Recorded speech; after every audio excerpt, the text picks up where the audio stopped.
Hello, my friends. Natalie Areola here. I thought it would be fun to do a side-by-side comparison of my latest image with a similar image I made 10 years ago. So that's what we're going to be doing today. But before we get started, let's talk about what we can learn from this process. In today's fast-paced world, it's easy to get caught up in this mentality that demands immediate results for any and every action we take. And the folly in that mindset is what I want to explore in this comparison. It can be difficult at times to choose how we should focus our energy, because we know our time here on Earth is limited. So we feel like we have to move quickly in order to do all the things we want to do in our lifetime. But the crazy thing is, when we rush, it actually has the opposite effect. Instead of progressing us more quickly, rushing slows us down. When we're rushing, we aren't really paying attention. Instead, we're looking for shortcuts. Sloppy, inattentive work is not valuable work. It's just meaningless busyness.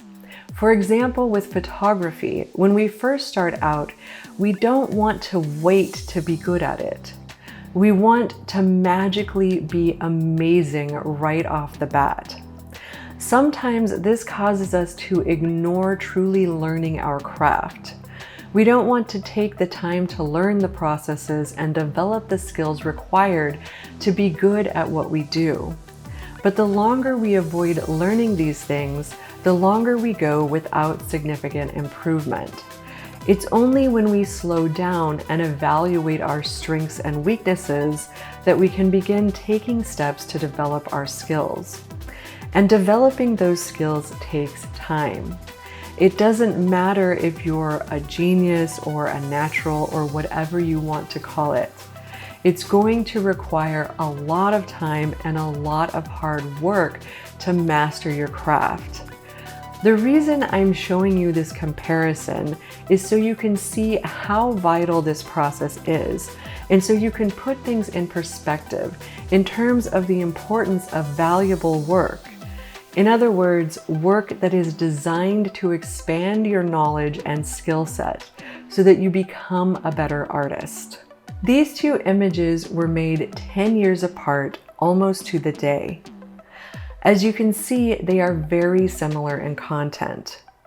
Both show a fetal figure lying in a hole with violet leaves covering the surface of the earth surrounding them. But the image on the left from 10 years ago is far less skillful in its execution. Before we get into the differences between the two, let's take a moment to stand in awe of what a vast improvement there is between the old and the new image. If you really think about it, 10 years isn't that long of a time. In only 10 years, I have improved exponentially as an artist, if I do say so myself. It hasn't always been smooth sailing. There have been dry spells and there have been immense periods of productivity and growth. But I've stuck with it, and I've remained driven to learn more and do better every step of the way. The first thing that really stands out to me about the old image is that it's too flat. There's just not a lot of depth to the image. And this is in part because of the way I edited the violet leaves together. In this image, and also in the newer image, I took a few small groupings of violet leaves and photographed them, then layered them in Photoshop over the top of one another repeatedly in different configurations throughout the image until they covered the entire surface of the ground. The problem is that when I did this in the older image, I didn't add any shadows. I just layered the pieces over one another. And this creates a very flat and unnatural look. This image could use more contrast overall, and the figure is probably too bright. There are instances in which we might brighten the figure on purpose, but in this example, it just isn't working. I also don't love the positioning of the figure. I feel like I should have taken a few more shots and gotten a better angle. This was, however, a much different shoot, so I do need to cut myself a little break. In the older image, I was actually lying in a hole which I dug in my mother's backyard. It was very cold and I didn't have the proper equipment to get the nice direct overhead shot that I achieved in the newer image.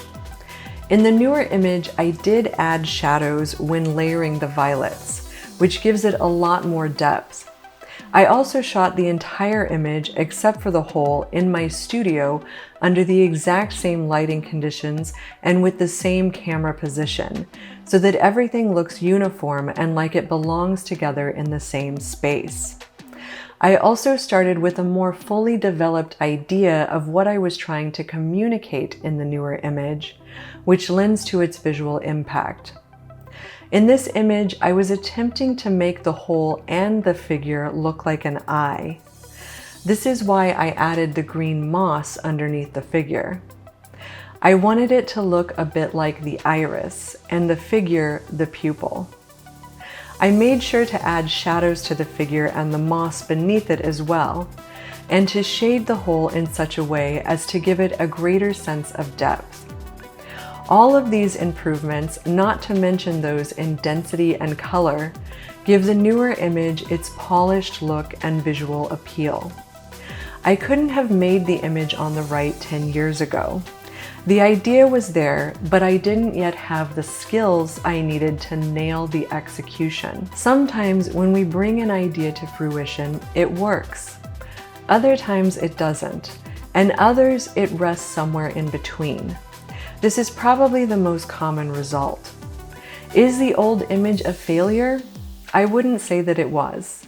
It was the best I could do at the time, and it is interesting if flawed. And this is something you will have to cope with again and again as an artist. It never really goes away. Sometimes you make something and you love it. It's just what you were hoping it would be. Whether or not it's perfect is beside the point. Other times you make something and you hate it.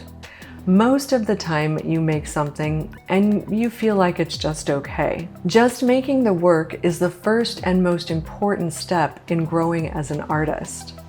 But unless we couple this process with the pursuit of knowledge, we will never advance our skills. And when we learn new skills, we have to practice those skills, often in ways that are not conducive to the production of shining new pieces we can share with the world. Here we are having to slow down again. We can't crank out new images for Instagram every week unless we're okay with displaying a lot of poor to mediocre work. This process of artistic development takes years, not days or weeks or even months, but years. As an artist, you have to be prepared to keep making the work even when what you're making isn't at the level you want it to be. Whenever I get onto the topic of learning an artistic skill and development, I am always reminded of people out there who will say, such and such an art cannot be taught. Nothing could be further from the truth. Art, regardless of medium, absolutely can be taught. In fact, it is essential that it is taught if any of us ever hope to get any better at our chosen craft.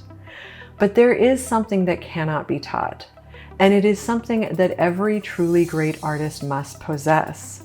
It is the spirit of the artist.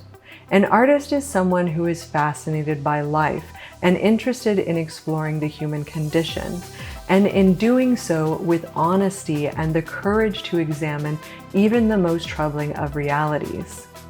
No one can teach you how to have this fascination, nor can they bestow you with the courage you will need to follow an honest path. No one can teach you to think for yourself. No one can teach you perception and intuition. These are things you either have or you don't.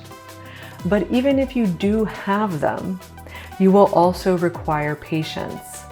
Patience is what tells us to look and listen, even in the face of countless distractions. Patience is what asks us to sit day in and day out with the dull reality of making art.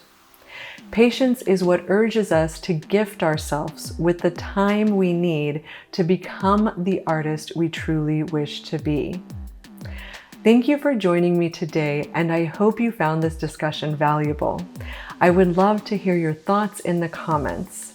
If you enjoyed watching this video, be sure to hit the like button and subscribe to my channel so you won't miss out on future videos.